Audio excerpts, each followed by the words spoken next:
Today, Lojong Teaching again.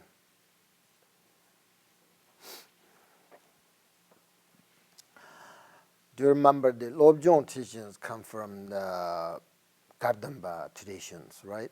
Kardamba. Kardamba, Ka means, Kardam is actually in Tibet term.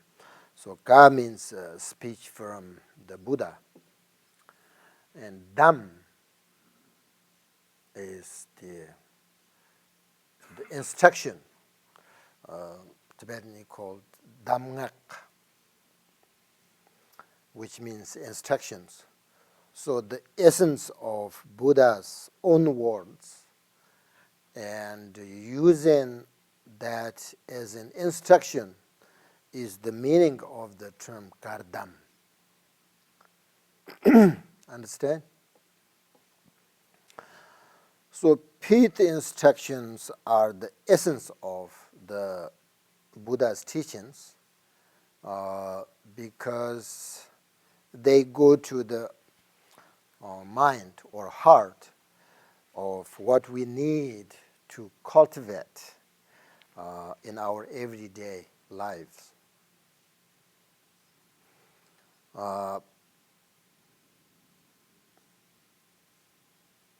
Lojong teaching, these instructions, the Buddhist teaching, the Buddha's teaching,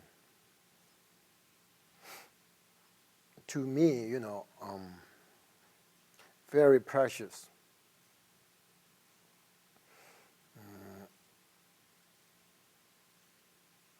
Without Buddhism,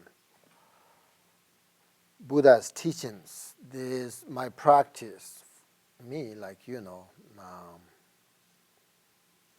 then my life is no meaning, no essence. That's for sure.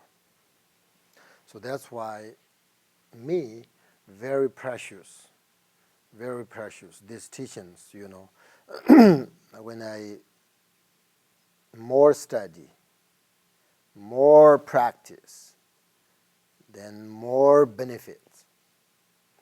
And it brings me lots of happiness and joy. That's my own experience, no matter what circumstance. So that's why, these Lojong teachings, the Lojong teaching is actually mind training,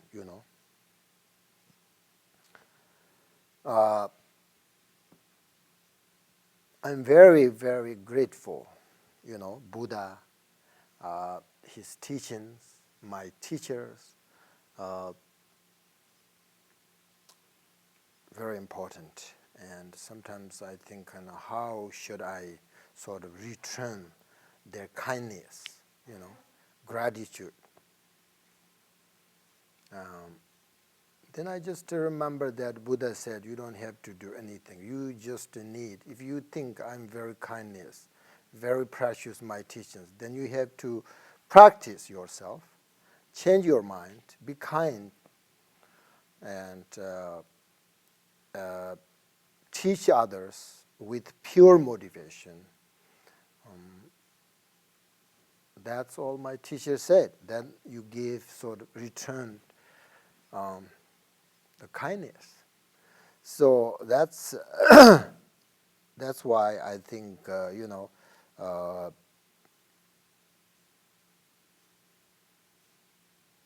very important. You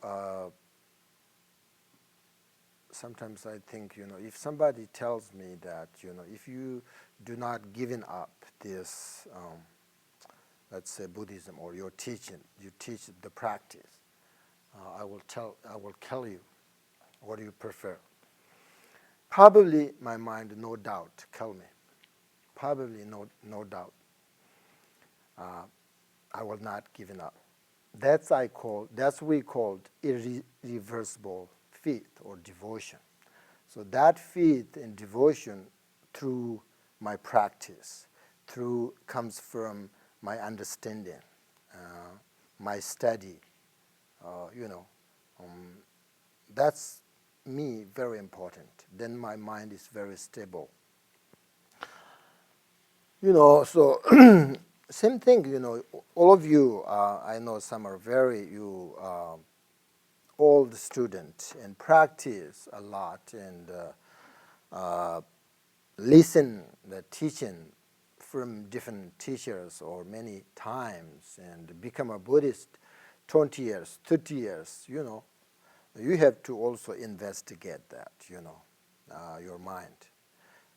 So it's very important. The Lojong Teachings, the essence of Buddhist teaching, and kind of oral instructions. According to Buddhist tradition, these oral instructions must be sort of transmitted by someone who has genuinely engaged with this. So they can be practiced directly and will have in sort of immediate effect on our spiritual development. So the Lojong teachings from Gardamba masters, right? And the word Lojong literally means, do you remember? Training the mind. Lo means mind. Jong means to train. So therefore, Lojong practice will give us the opportunity to discover the essence. So Lojong really means training mind to see things truly, understand. Through practicing Lojong meditations, we will be able to understand ourselves and others because we are sort of making this journey to discover who and what we are. So Lojong teachings help us directly and immediately in our lives. For example, Buddhism teaches us to be tolerant and accepting. Sometimes we have to accept even the sort of harmful things for our love and happiness. For instance, if the husband and wife sort of arguing for something, fighting for something, if either husband and wife accept about the argument, according to Buddhism, that's we called patient or tolerant, and it's for your love and happiness, because if you accept the problem, in this case, the accept means, be patient, be tolerant. So if you accept, if you be patient, the problem, your anger goes away, and it makes you really happy because it opens your mind, So that's another, that's kind of another Lojong teaching. According to Buddhism, if you love yourself and you really know what is the cause of your love, what is the cause of the happiness, then we call you are the most successful person in this world, no matter what. Usually ordinary people will say, if you have sort of many jobs or you have a great job, then you are a successful person. People say that, right? People think that. Does that sound like success to you? If you have a great job. Maybe, maybe. But it depends your happiness, I think.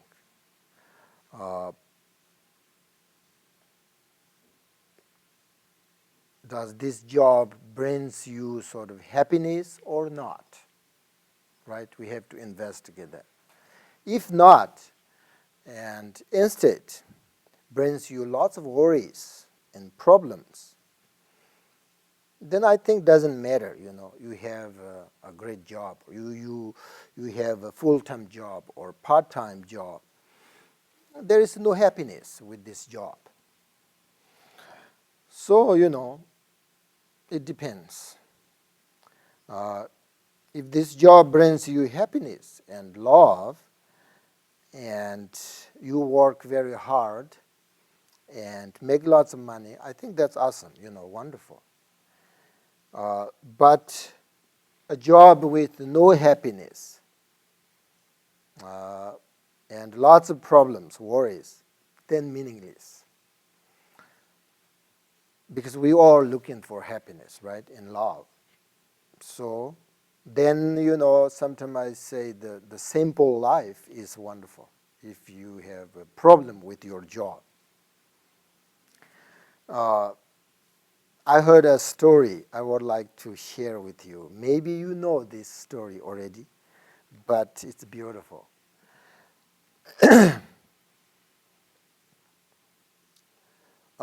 It's about two people's conversation.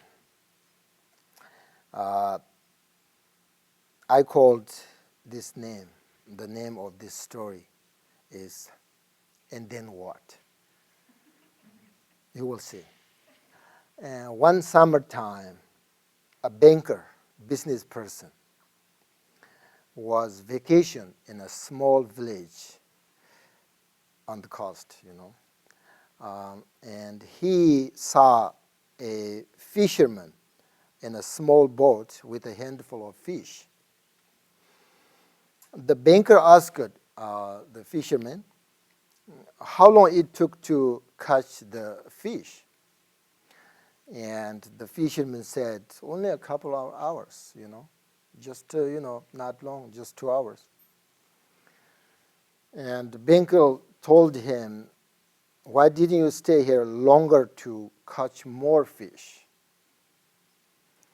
The fisherman said that, he caught just enough to feed his family every day and then comes back.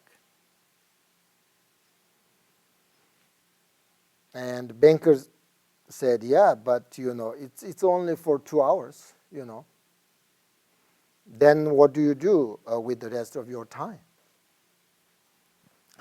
The fisherman smiled and said, well, I sleep late every day, then fish a little bit, go home, play with my children, and, take a nap in the afternoon. Then sometimes my wife and I go for a walk, into the village, and the evening sometimes, I'm relax, and then sometimes we play a guitar or music, with our friends, enjoy and smile, like that, Every day I do like that, I have a wonderful life. The banker sort of scoffed, the fisherman, and said, well, I am a business person from New York, and let me tell you what should you do instead of wasting your life like that. The banker think, he wastes his life and his time. You should catch more fish and then sell to others, and then buy a bigger boat with that money, because then you can catch even more fish. The fisherman said, and then what? The banker said, oh, well, you can then buy more sort of fishing boat and run a business and make tons of money. And then fisherman asked again, and then what? And then banker said, then you will become a millionaire.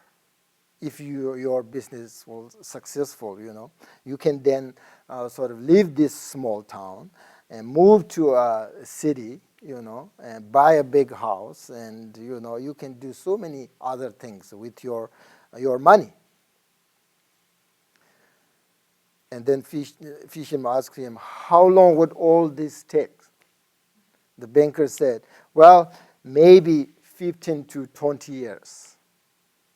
It depends your business, right? And the fisherman asked again, and then what?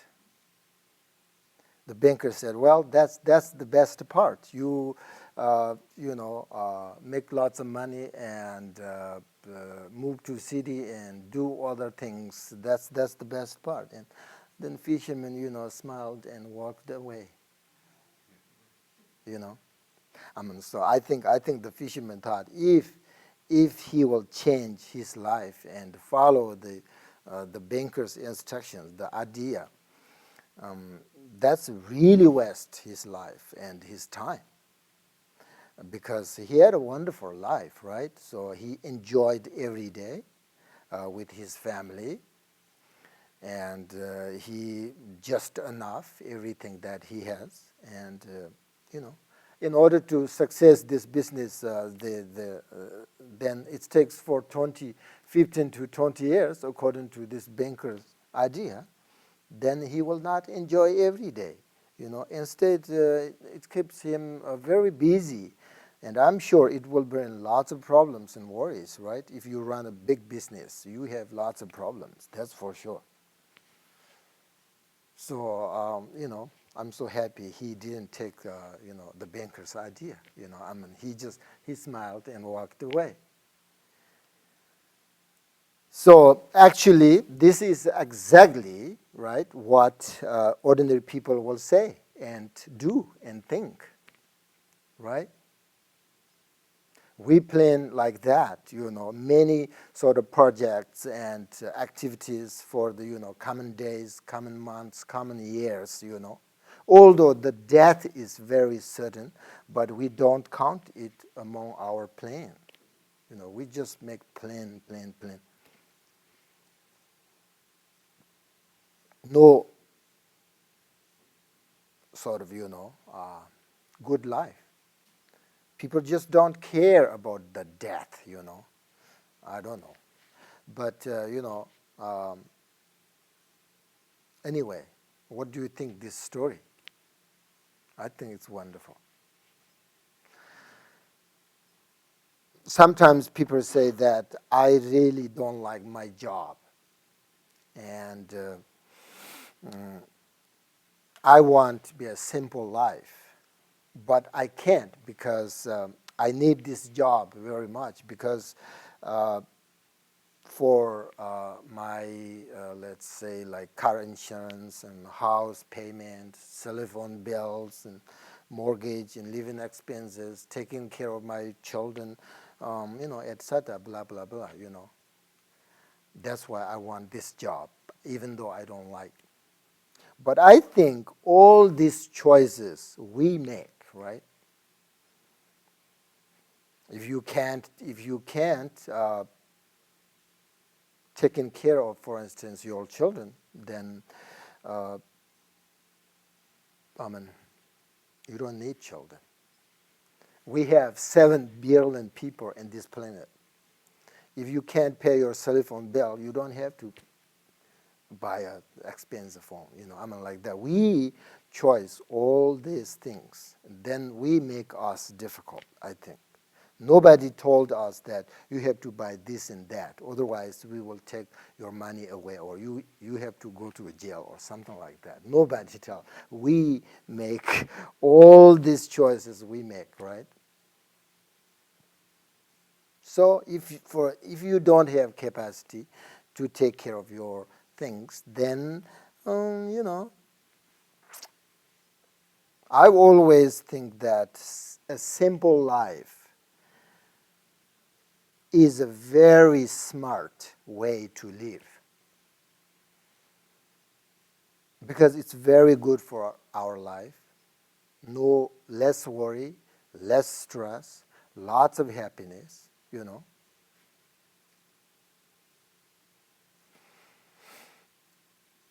But how do we make a simple life? That's the question. But according to Buddhism, do you remember there are two instructions for simple life: limiting your desire and practice of contentment, which means always being satisfied with what you have.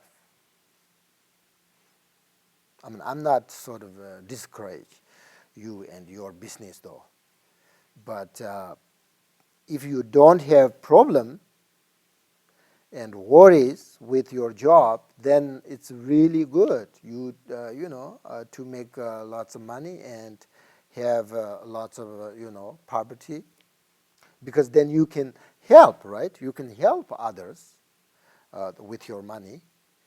Um, and if you don't want to help others, then enjoy with your property. Nothing wrong. You make money. Nothing wrong. And very good. But if you have more worries and less happiness, then even though you make lots of money, to me, nonsense, no meaning. What? There's no happiness, no love, no enjoyment. Then what? Even though you are a millionaire, what's the point? That's really I feel. If you have that, and then you help others, that's a wonderful way, right? And generosity, very nice. So I think simple life is really good, which means we have what we need, and that is probably enough. And then, limiting your desire, which means not being sort of excessively attached to many things. That is not really necessary in our life. Because this is really good, because then you sort of reduce the amount of stress and worry in your life, as well as your anger, your fear, your disappointment, your sort of anxiety, your intolerance, all of that. That's why I really like the fisherman's life, the story.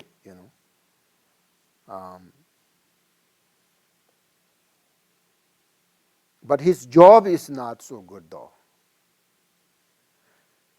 But his satisfaction and his contentment is wonderful. Because usually, as ordinary people like us, no matter how much samsaric works we accomplish, we are never satisfied. Is it clear? The more wealth we possess, the more our desires expands, because the attachment, and there is no satisfied. It makes us very difficult. So, think about your life. If you think about your life, one person taking care of one person's life is not that difficult.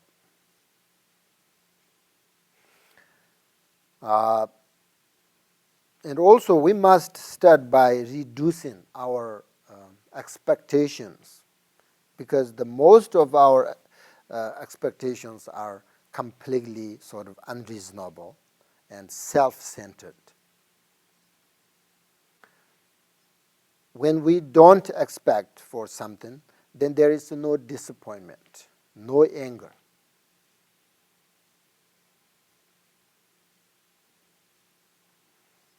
For example, I went to Rambo for the grocery, And I thought very shortly.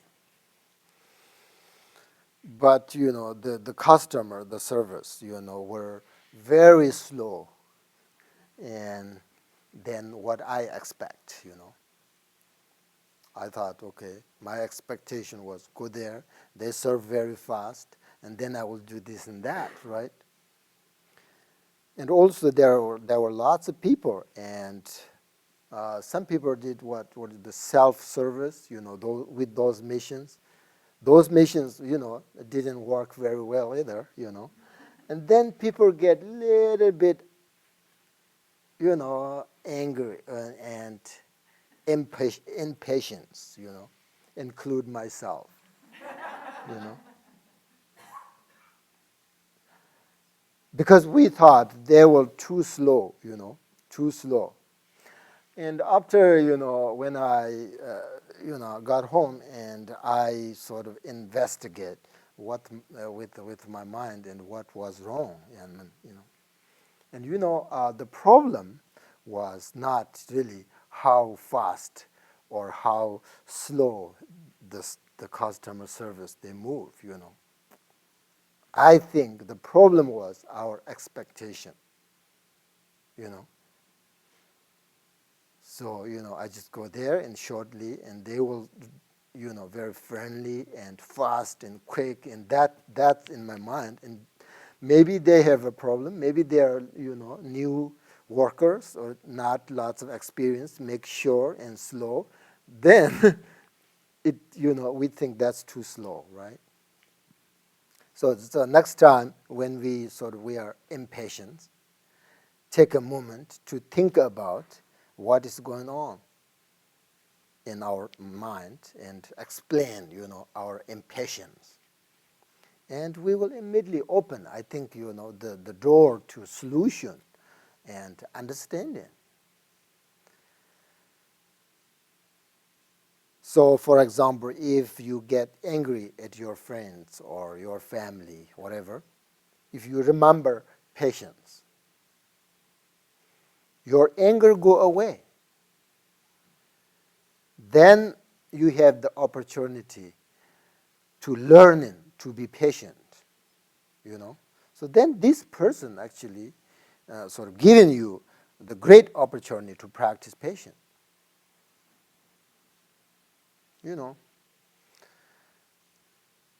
Sometimes very easy to let go of our anger or the angry or the impatience. Sometimes very difficult, let it go. But we have to try. Otherwise, if we feed our impatience, then they get bigger, right? And when they get bigger, then it is absolutely impossible to diminish, right away. It's like a fire, It's like a fire. When fire starts, you can control easily.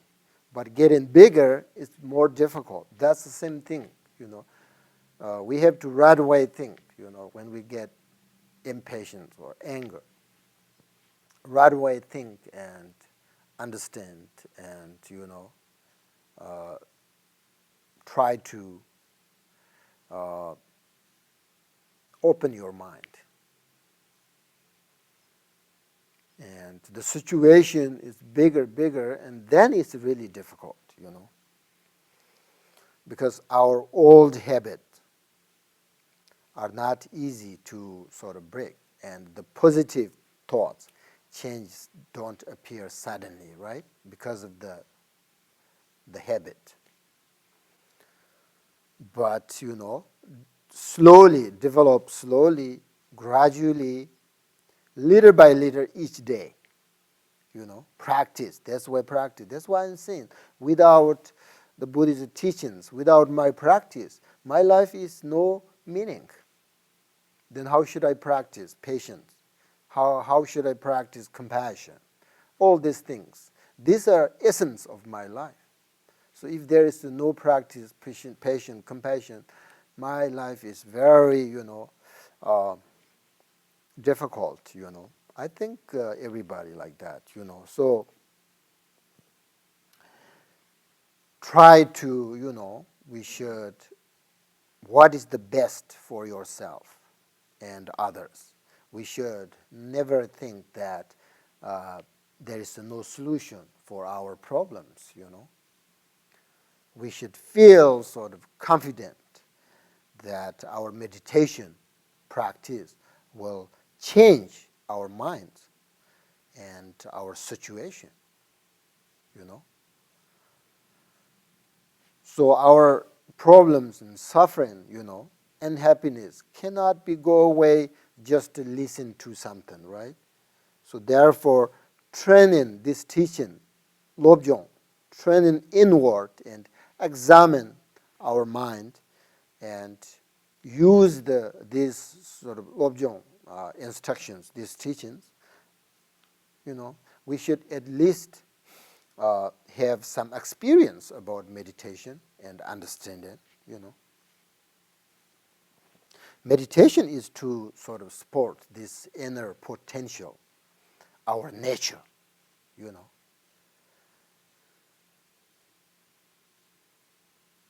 And it is very important that we learn how to work with meditation in order to find benefit from the meditation in our life.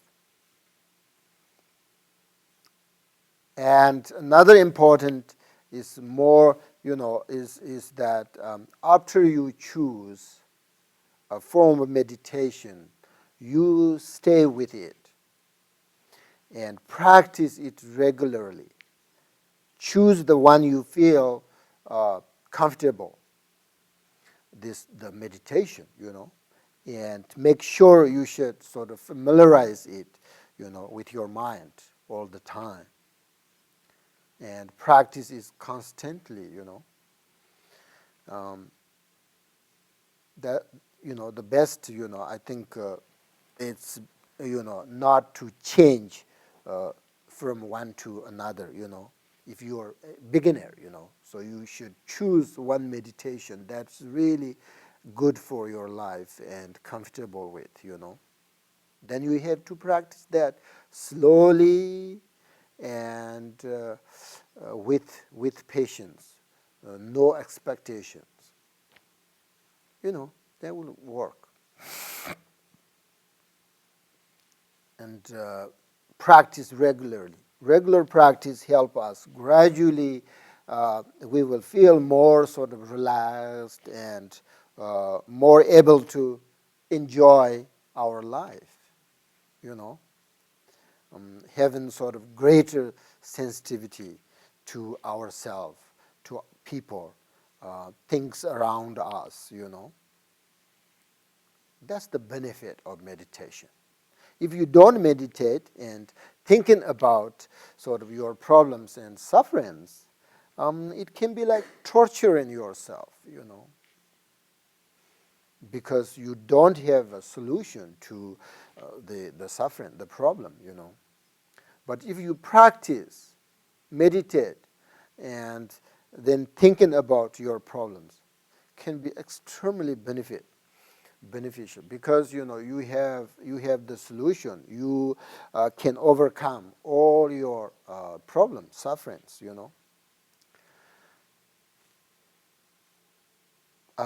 We are very fortunate people. Because Buddha Shakyamuni given us the opportunity to practice meditation. He taught us how to follow these instructions to enlightenment, how to eliminate our sort of this bad karma or what do we call it, defilement, and how to liberate ourselves from the suffering of samsara. That is we call it freedom. Freedom from attachment, freedom from anger, freedom from fear and suffering. So this freedom is very important because our happiness comes from this freedom, and the freedom and happiness are through our practice. Doesn't matter you have lots of things or little. You need enjoy, your life and happiness. That's the most important. So we have this sort of really opportunity to practice, and we know how to practice. We know how to control our mind. We know how to diminish our negative thoughts and karma because of these teachings. Without these teachings, we don't know how to, you know. I went to YWCA, and usually I try to help people talk about how to take care of life. And one guy told me, worries. He asked me, do you have worries? I said, sometimes a little bit, but not much. He didn't believe, no, that's not true. We can't have a life without worry. Because, he's not a practitioner. So there is no solution. Oh, you worry this and this and that. He told me so many things. But that's all. We just live that way and we'll die. He told me that. No, that's not true. We can if you practice. But that means, there is no opportunity to practice. Like for him, he doesn't believe anything. Any religion, any practice, any meditation. That kind of people are really difficult. Not necessarily only Buddhism, right? But other religions. Good. So without religion, one's life, no meaning, no essence, because there's no compassion, no love. If you practice compassion, love, then you have a religion. That's your practice. You are a practitioner. Then your life is fine. Okay, now meditation time.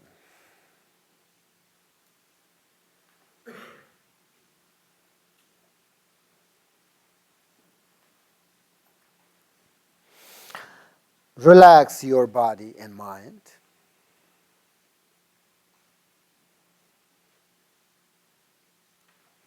Bring your awareness to the present by sort of, mindfully watching your breath. Check your thoughts, feelings, and then generate a positive motivation for doing this meditation. That's how you are correcting your motivation.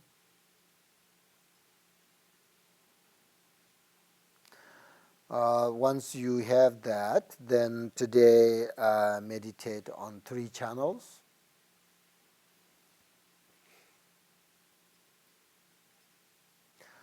So in order to meditate on 3 channels, first your body and your back is straight, and your arms are resting sort of comfortably.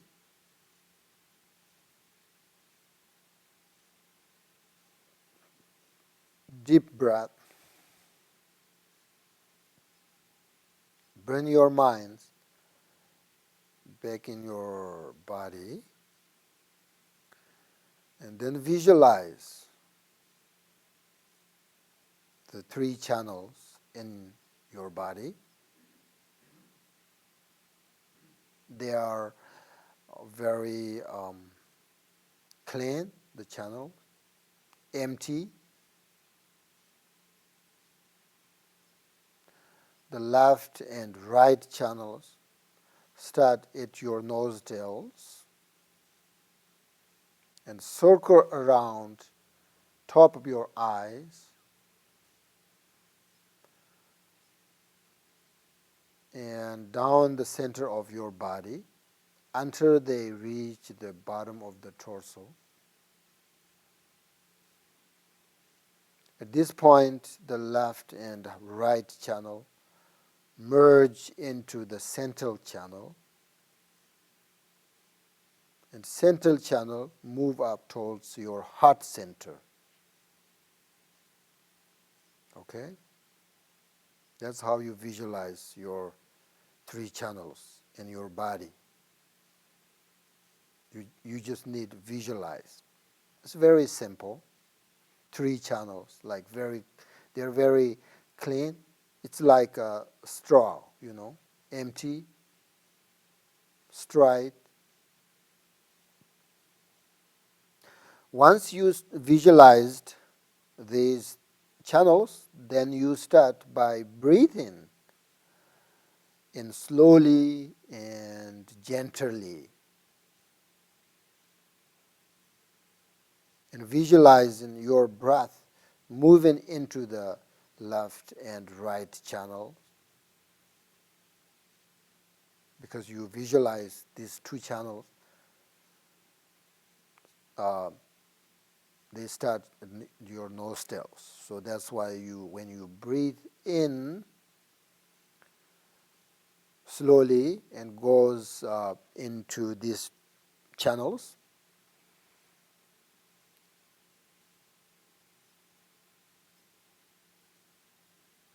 and visualizing your breath moving into the left and right channel, and when the breath moves up your heart center, at this point you should look deeply and directly into your mind. Instead, focus on your breath.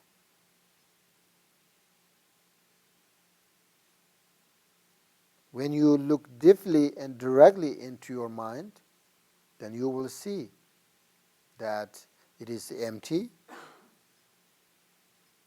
and there is peacefulness and relaxation.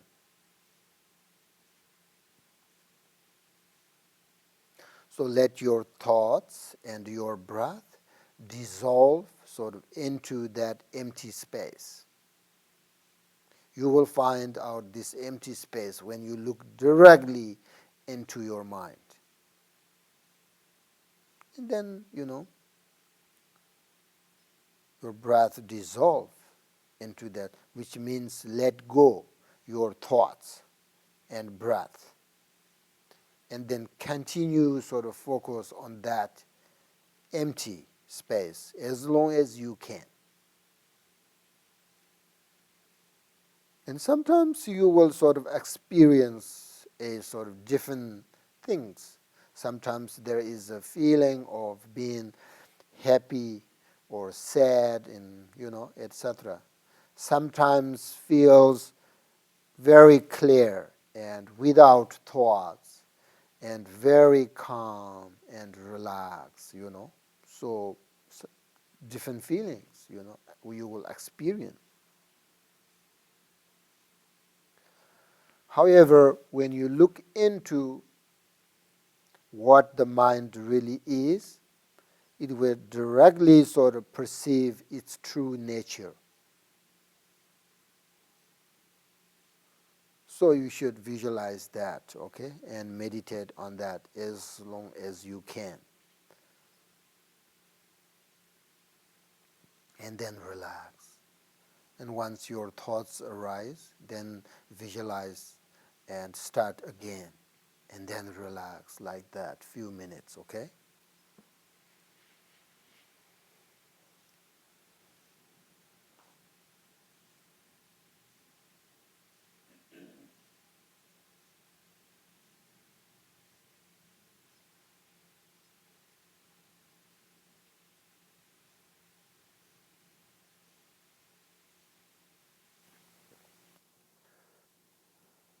Easy? Difficult?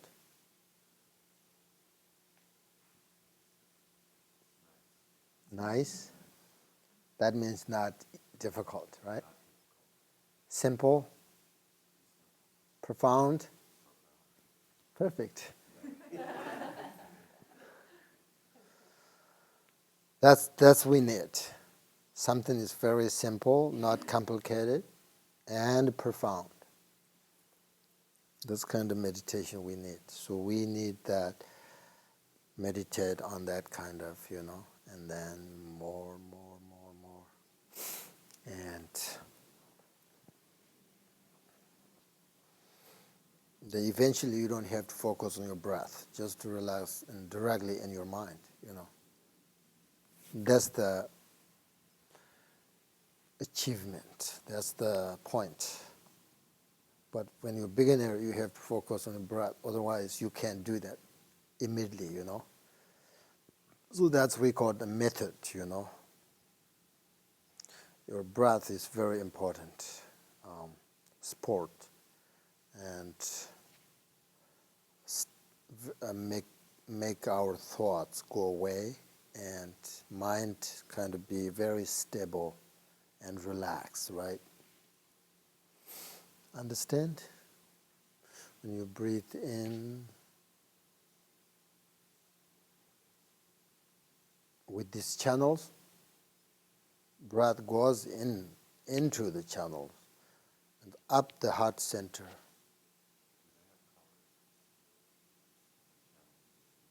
Sometimes they do, but simple meditation, you don't have to visualize the colors. Just very clear, pure. It's like straw, inside empty, like that. And your breath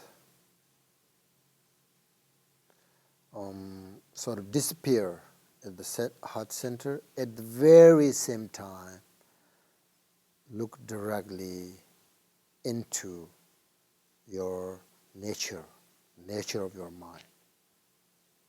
Then breathe out. So you can do that. Breathe in and visualize directly into your mind and breathe out. If you're a beginner, that's easy. And then if you are more than that, then you just directly into your mind, and then when thoughts arise, and then you start like that, right? When you're beginner, just alternately, breathe in, focus on your mind, breathe out, breathe in, focus mind, breathe out, like that. Now, if you don't have questions, then we're done.